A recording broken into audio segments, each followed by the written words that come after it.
नमस्कार, मैं doctor Madhu Singh, SPC government college Ajmer. आज का हमारा टॉपिक है पॉपुलेशन ऑफ एशिया। ये इसका थर्ड पार्ट है। इसके पहले भी हम जनसंख्या के बारे में 2 बार पढ़ चुके हैं। आज का जो हमारा ये टॉपिक है जनसंख्या से संबंधित, ये जनसंख्या घनत्व से संबंधित है।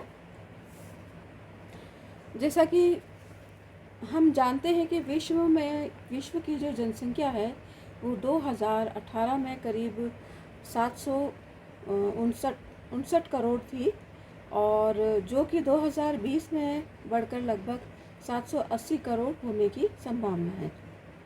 जबकि एशिया की जो जनसंख्या है वो लगभग इसमें से 465 करोड़ है, और जो घनत्व है वो एशिया का जो मतलब 150 वर्ग प्रति किलोमीटर घनत्व है एशिया की जनसंख्या का।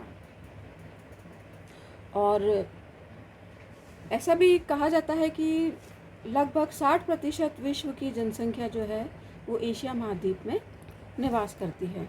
अब ये जो जनसंख्या घनत्व है एशिया में, ये सब जगह एक समान नहीं है।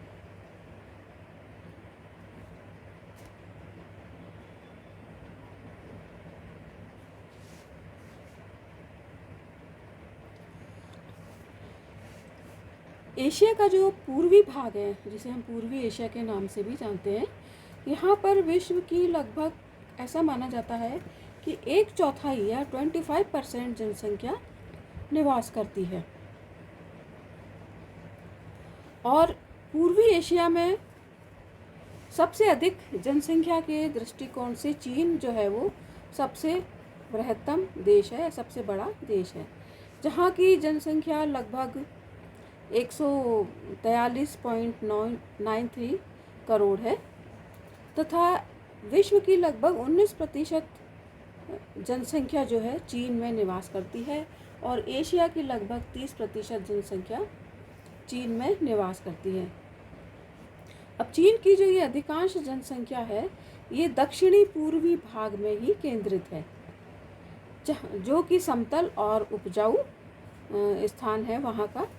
जैसे कि चीन का जो है विशाल मैदान,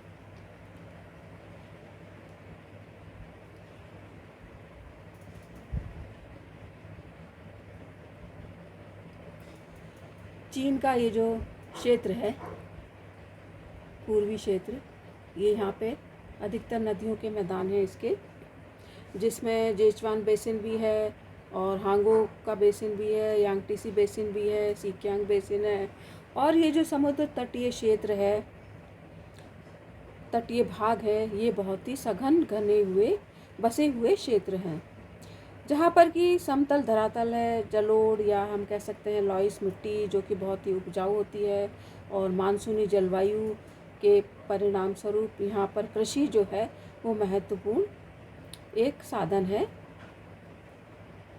और कई औद्योगिक केंद्र भी यहाँ पर विकसित हुए हैं, लेकिन यहाँ पर अधिकतर जनसंख्या का जो व्यवसाय है वो कृषि में ही संबंधित है।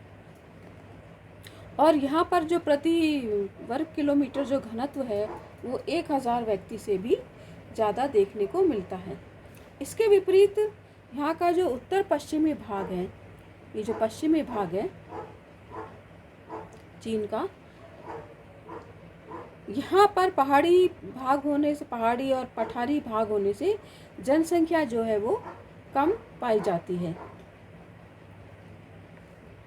इसके बाद पूर्वी एशिया में ही जापान भी एक महत्वपूर्ण देश है, जहाँ पर कि लगभग हम कह सकते हैं कि 12.7 करोड़ जनसंख्या निवास करती है, 13 करोड़ के लगभग।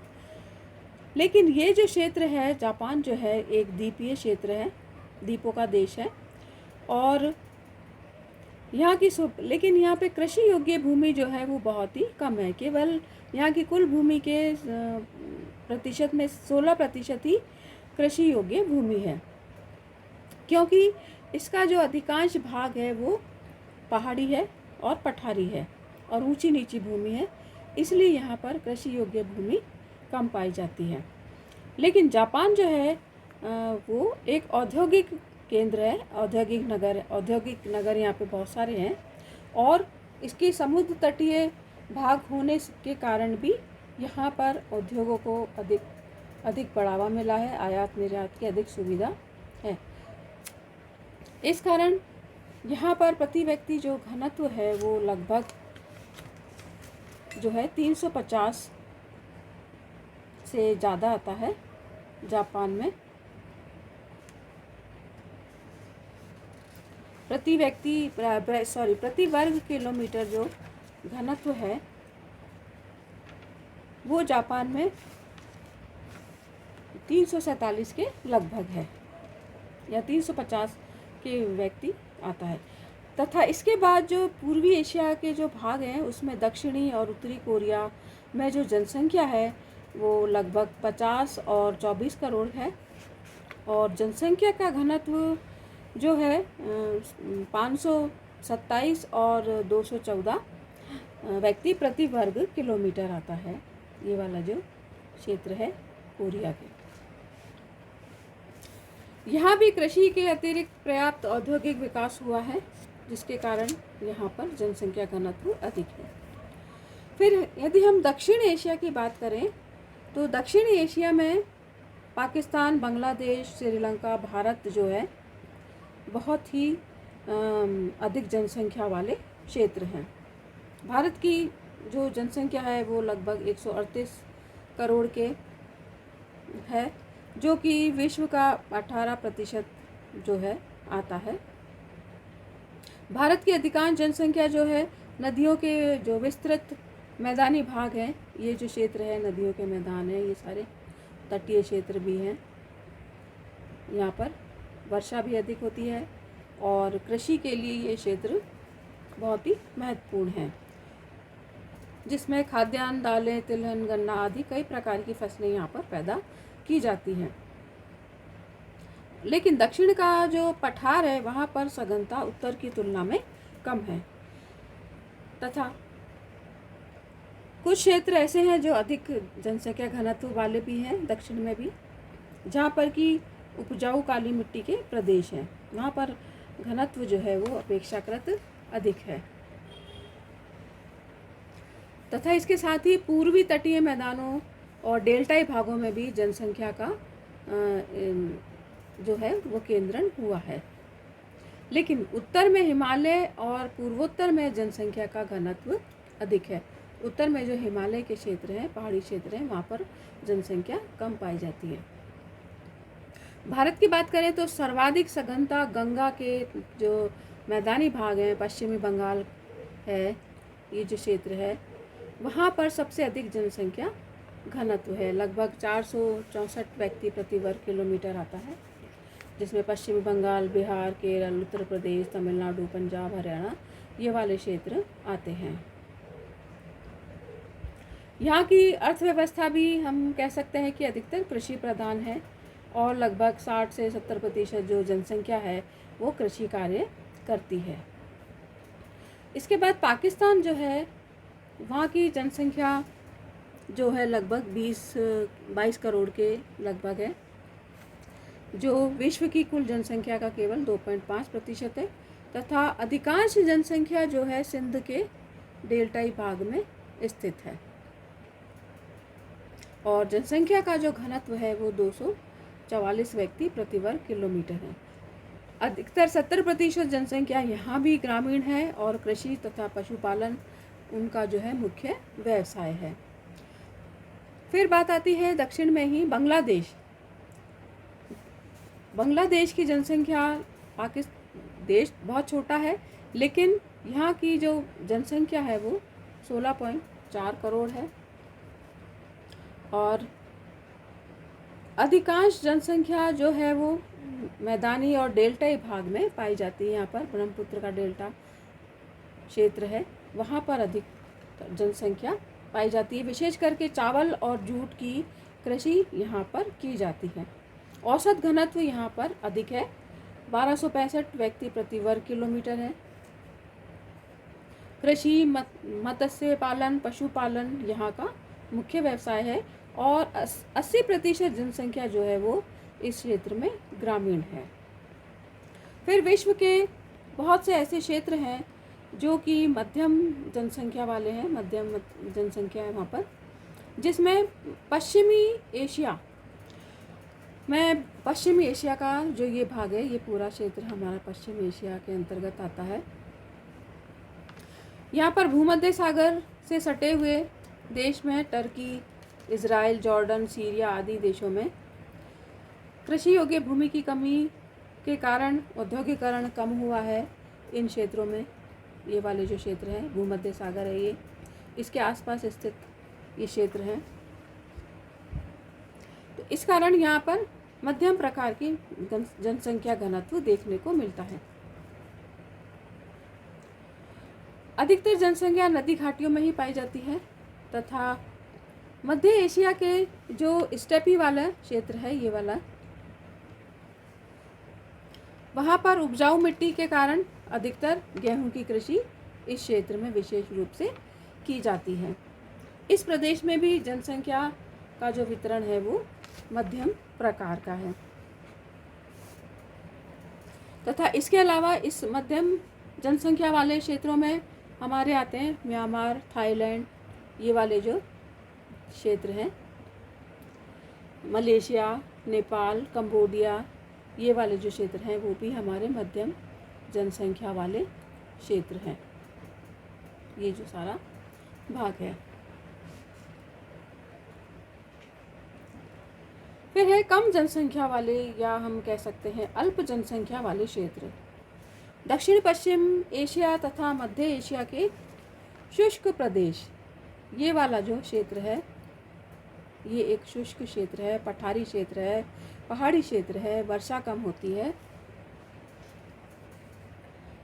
में यहाँ पे जनसंख्या कम है।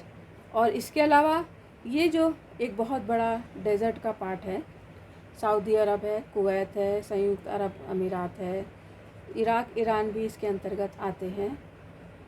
आदि देश में तेल केंद्रों के निकट नगरों का ही विकास हुआ है। इस क्षेत्र में थार, अरब, तुर्किस्तान, गोबी आदि के मरुस्थल में स्थित थोड़ी बहुत जनसंख्या निवास करती है, जो कि अस्थायी भी है और उसमें स्थानांतरण भी होता है। तथा दक्षिण एशिया में हिमालय के जो उच्च पर्वतीय जो क्षेत्र हैं, यहाँ पर भी दुर्गम पहाड़ी क्षेत्रों में जो कि अधिकतर हम कह सकते हैं जनसंख्या विहीन है। इसी प्रकार ही उत्तर के साइबेरिया वाले क्षेत्रों में ये जो क्षेत्र है वहाँ पर भी बहुत कम जनसंख्या निवास करती है। लगभग जो घनत्व है वो 3 व्यक्ति प्रति वर्ग किलोमीटर से भी कम आता है पूरे इस क्षेत्र में।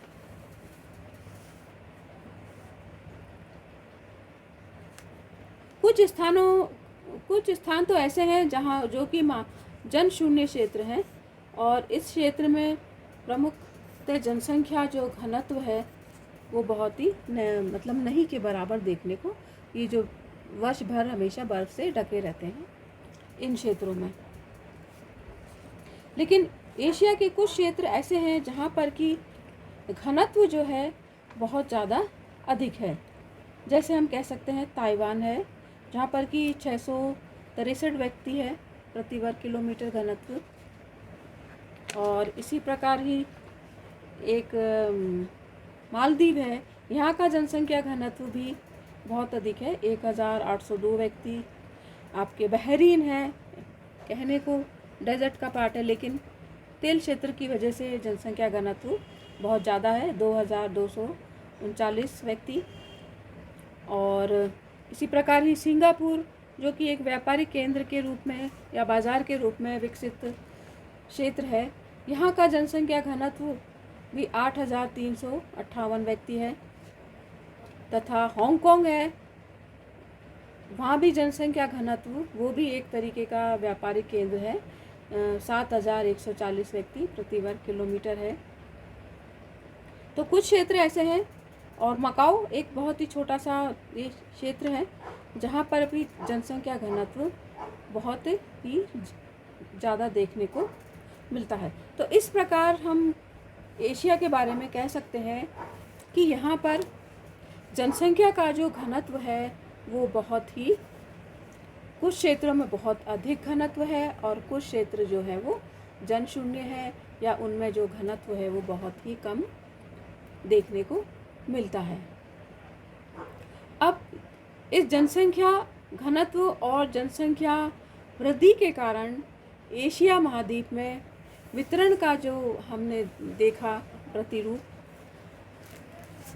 वहाँ पर अत्यधिक जनसंख्या यानी ओवर पॉपुलेशन जिसे हम कहते हैं, ये वाला महाद्वीप है जहाँ पर कि एशिया की जो 70% जनसंख्या का व्यवसाय जो है कृषि है, लेकिन फिर भी एशिया महाद्वीप की 20% जनसंख्या अपनी खाद्यान्न की पूर्ति का जो है वो आयात करती है। एशिया में तीव्र गति से बढ़ती हुई जनसंख्या एशिया के लिए एक समस्या भी बनती जा रही है, तथा प्रति वर्ष एशिया में लगभग हम कह सकते हैं 20% जनसंख्या की वृद्धि हो रही है। और यह जो है एक बहुत ही आश्चर्यजनक बात है, और एक इस तीव्रता से जनसंख्या वृद्धि के लिए कई कारण भी उत्तरदायी हैं, जिसके कारण कि सामाजिक, आर्थिक और राजनीतिक जीवन पर भी यहाँ पर प्रभाव पड़ता है। और इसी के कारण एशिया महाद्वीप में कई सारी इस वृद्धि के कारण समस्या उत्पन्न हो गई है, जिसमें कि जो जीवन स्तर है वो कुछ क्षेत्रों में बहुत ही गिरा हुआ है, राजनीतिक अशांति भी है, युद्ध की संभावना में वृद्धि होने लगी है, और हम कह सकते हैं अनएम्प्लॉयमेंट बहुत ज़्यादा अधिक हो गया है, और आर्थिक संकट की समस्याएं हैं, और इसके कारण कई बार विकास कार्यों में भी रुकावट उत्पन्न होने लगती है।